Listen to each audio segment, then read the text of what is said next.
O conhecimento e a comunicação afetiva transformam o mundo. O autoconhecimento, a educação emocional e a comunicação afetiva transformam você e o mundo.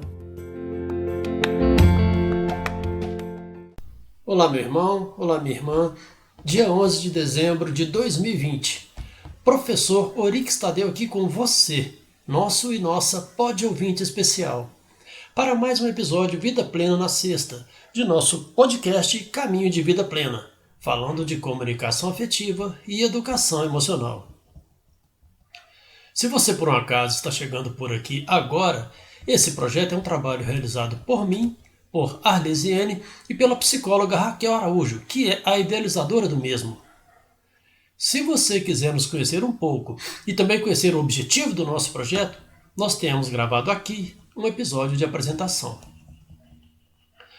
Ontem, logo pela manhã, quando eu reservei um momento para tocar um pouco de violão, procurando encontrar um tema para conversar com você, o Espírito Santo de Deus me inspirou a transmitir no episódio de hoje uma mensagem para a festa que se aproxima, que para nós cristãos, definitivamente, não é a festa do Papai Noel, mas a grande festa que é o nascimento de Jesus Cristo, nosso Senhor e Salvador, não é verdade?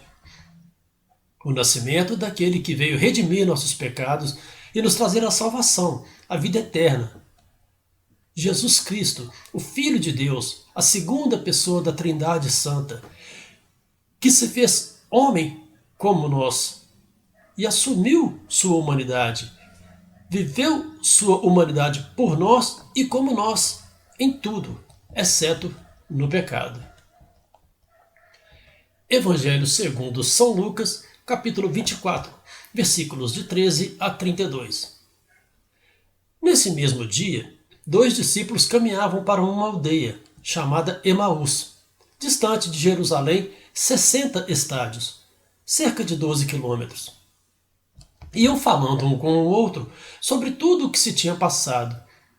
Enquanto iam conversando e discorrendo entre si, o mesmo Jesus aproximou-se deles e caminhava com eles. Mas os olhos estavam-lhes como que vendados e não o reconheceram. Perguntou-lhes então: de que estáis falando pelo caminho? E por que estáis tristes? Um deles, chamado Cleofas, respondeu-lhe: és tu, acaso, o único forasteiro em Jerusalém que não sabe o que nela aconteceu esses dias? Perguntou-lhes ele: que foi? Disseram: a respeito de Jesus de Nazaré. Era um profeta poderoso em obras e palavras, diante de Deus e de todo o povo. Os nossos sumos sacerdotes e os nossos magistrados o entregaram para ser condenado à morte e o crucificaram. Nós esperávamos que fosse ele quem havia de restaurar Israel. E agora, além de tudo isto, é hoje o terceiro dia que estas coisas sucederam. É verdade que algumas mulheres entre nós nos alarmaram.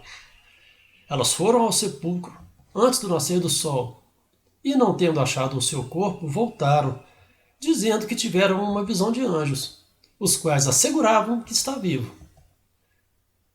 Alguns de nós foram ao sepulcro e acharam assim como as mulheres tinham dito, mas a ele mesmo não viram.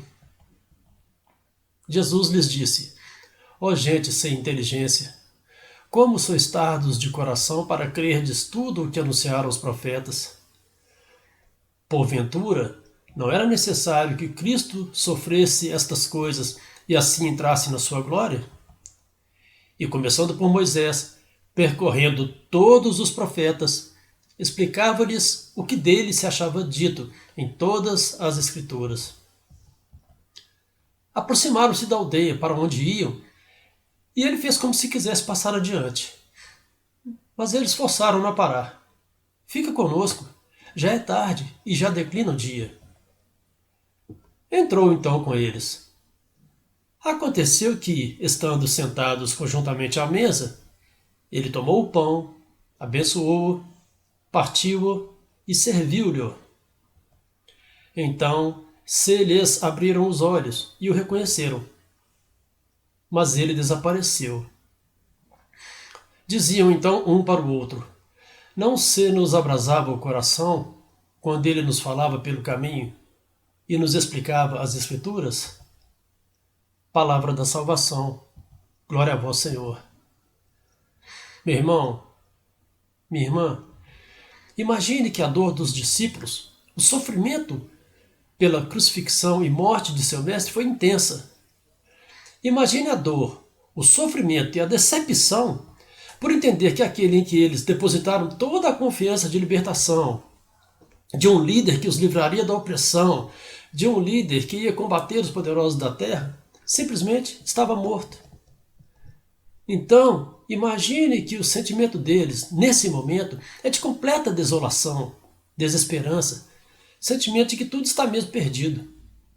Eles, provavelmente, esperavam que Jesus tivesse se tornado um líder guerreiro, que constituísse um grande exército armado para libertar toda Jerusalém.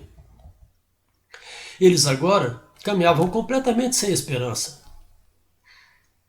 Eles então parecem não terem entendido a verdadeira missão de Jesus, que mais uma vez alerta aos dois discípulos de Emaús, através das passagens da Escritura, que essa não era sua missão, que as regras, pensamentos e atitudes dos poderes desse mundo não condizem com seu reino. Jesus não usa de armas nem de guerras para se defender. Jesus não veio consolidar a lei de Talião. Jesus alerta que em seu reino o poder não se estabelece pela opressão e exploração das pessoas, nem por desmandos, nem pelas riquezas materiais e vaidades desse mundo. Jesus alerta que em seu reino não há discórdias, nem desmandos, nem zombarias, nem abuso de poder, nem falta de amor, nem falta de fraternidade, nem falta de justiça. No Evangelho segundo São João, capítulo 18, versículo 36, lemos: o meu reino não é deste mundo. Se o meu reino fosse deste mundo, os meus súditos certamente teriam pelejado para que eu não fosse entregue aos judeus. Mas o meu reino não é deste mundo. Imagine também a decepção que eles estavam ali vivendo, sofrendo, porque seu mestre, além de não ter sido o grande líder, o grande libertador e o grande guerreador que eles esperavam, ainda teve que sofrer muito, teve que ser muito humilhado antes de morrer. E Jesus lembra também que, como seu reino não é deste mundo, quem quiser fazer parte dele deve também renunciar a si mesmo, deve renegar os falsos poderes e riquezas, os falsos sentimentos e relacionamentos, os falsos prazeres e as falsas promessas de felicidade e de paz. Jesus alerta que sua morte na cruz foi sinal de sua vitória e que, assim como ele, quem quiser ver sua própria vitória deve viver a verdade, pois ele foi rejeitado, foi humilhado e morto por causa da verdade. No Evangelho, segundo São Lucas, capítulo 9, versículo 22, lemos: é necessário que o Filho do Homem padeça muitas coisas, seja rejeitado pelos anciãos, pelos príncipes dos sacerdotes e pelos escribas. É necessário que seja levado à morte e que ressuscite ao terceiro dia. Imagine também que enquanto Jesus discorria e explicava a eles todas as passagens da Escritura que falavam a seu respeito, quanta educação emocional e comunicação afetiva lhes eram transmitidas com imensa paz, com imensa clareza e sabedoria. Tanto que a passagem nos relata que ao final os dois se entreolharam e disseram: não se nos abrasava o coração quando ele nos falava pelo caminho e nos explicava as Escrituras? Meu irmão, minha irmã, quantas vezes nos vemos diante de nossos sofrimentos sem forças e sem esperança? Quantas vezes não conseguimos enxergar uma luz no fim do túnel, pois preferimos esperar soluções mágicas para nossos problemas? Quantas vezes nós ficamos, entre aspas, cegos diante de nossos problemas e usamos, entre aspas, armas que acabam se voltando contra nós mesmos e então nos sentimos decepcionados? Por quantas vezes esperamos em concepções e teorias contrárias à nossa fé cristã, a libertação de nossos problemas, de nossas dores e nossos sofrimentos, e então preferimos caminhar, entre aspas, cegos, sem perceber que o Senhor Jesus se aproxima e caminha conosco. Meu irmão, minha irmã, o homem sábio, a mulher sábia, tem paciência, mesmo no sofrimento, e espera em Deus. O homem sábio, a mulher sábia, extrai ensinamentos e cresce pessoal e espiritualmente nas várias experiências de sofrimento. Tem esperança. Tudo bem, meu irmão, tudo bem, minha irmã. O sofrimento traz dor, sim, é claro. Mas tenha certeza de que muito mais que a dor, o sofrimento traz aprendizado. Ele traz amadurecimento. Quando a dor passa, daquele sofrimento ainda fica a lição que eu pude tirar para poder seguir em frente. Este é o verdadeiro sentido do sofrimento. Entender que minha cruz pode ser sim o caminho verdadeiro para a minha vitória. E é claro que não estamos aqui dizendo para você se apegar ao sofrimento, para você gostar de sofrer, para você entender que tem que sofrer para ser agraciado, para ser agraciada. É claro que não, não é isto. Mas é preciso entender que as tribulações, as dores e o sofrimento fazem parte de nossa vida. É inevitável. Porém, eles não podem ser motivo de derrota, de desesperança em nossa vida. É entender, de verdade, que de alguma forma este sofrimento pode sim me proporcionar um aprendizado, um amadurecimento e pode sim, por que não, ser superado. Eu posso vencer. No Evangelho de São João, capítulo 16, versículo 33, Jesus diz: referi-vos estas coisas para que tenhais a paz em mim. No mundo, haveis de ter aflições. Coragem, eu venci o mundo. Os discípulos de Emaús estavam sofrendo pela morte de seu Senhor. Mas enquanto caminhavam, desolados, sem esperança, puderam ver qual era a verdade de tudo o que estava acontecendo, e então tal sofrimento foi superado.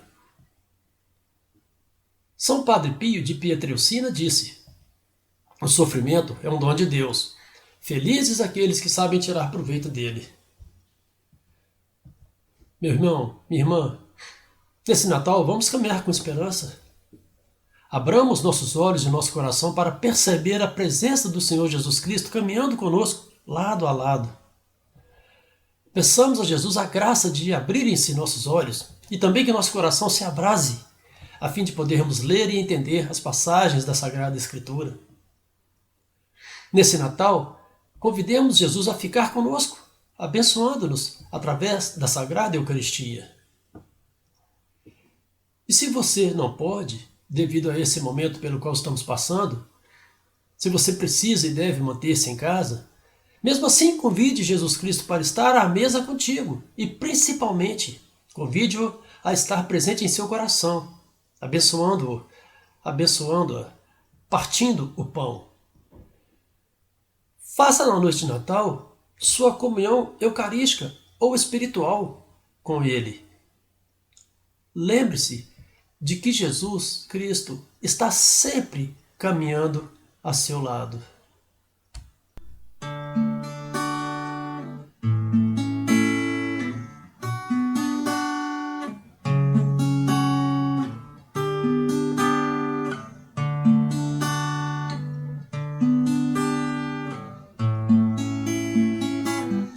Quem podia imaginar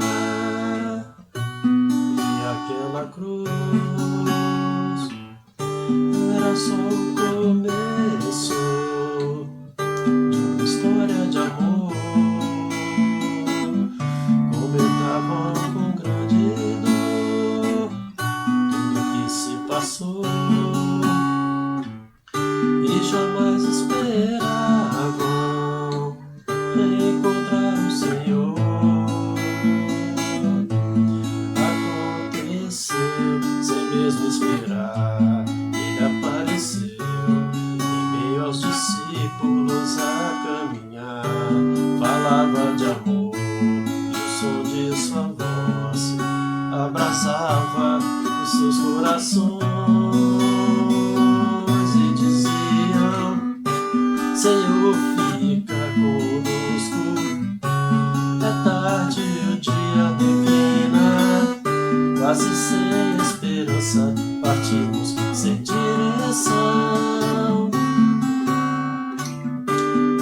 Mas ao redor da mesa se abriram os nossos olhos, te reconhecemos ao partir do pão. Já não chores, Jerusalém, a alegria voltou, teu Senhor está vivo, ele ressuscitou.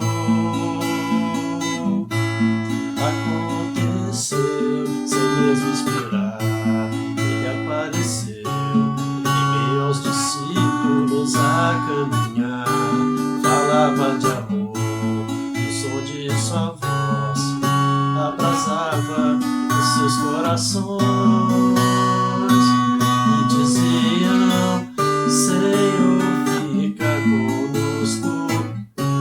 À tarde o dia declina, quase sem esperança, partimos sem direção.